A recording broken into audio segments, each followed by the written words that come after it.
Meneer Cooper, we staan hier net buiten de gevangenis. Gerrit Schotten is naar binnen gegaan met zijn echtgenoten, met zijn advocaten. Het was een treurige moment. Hoe gaat het met u? Hoe kijkt u ernaar? Nou ja, ik heb veel pijn, want dat justitie met 2 maten of meerdere maten meet, dat kon ik niet verwachten van de Nederlandse justitie.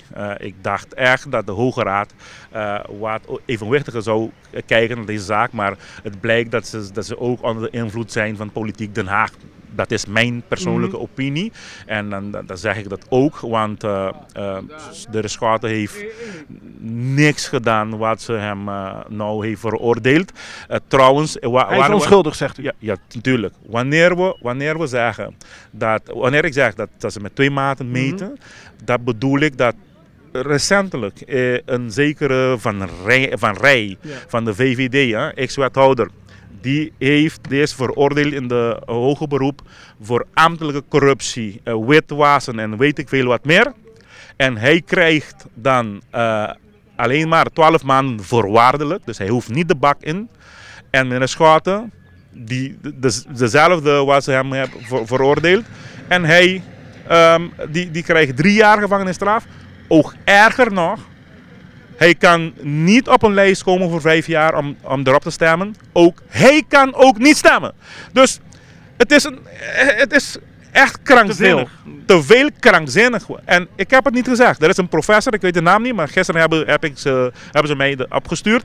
Een professor in Nederland heeft gezegd, nou dat heeft hij sinds de Tweede Wereldoorlog is het 1 keer gebeurd in Nederland. Dat iemand zijn passief kiesrecht ontneemt. Hè? En dat geeft aan dat ze... Nou, dat geeft aan dat ze gewoon Schotten politiek wil uitschakelen. Den Haag, politiek Den Haag wil Schotten uitschakelen. Maar daar gaat het niet gebeuren, want nu gaat Gerrit verder procederen bij de EVRM. En ook hier op Curaçao is recentelijk gestart met een civiele zaak.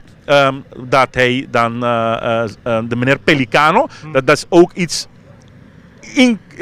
Ik zeg, ongelooflijk dat een getuige, een belangrijk getuige als Pelicano, advocaat-generaal in Milaan, hij wil komen op Curaçao tijdens de hoge beroepszaak.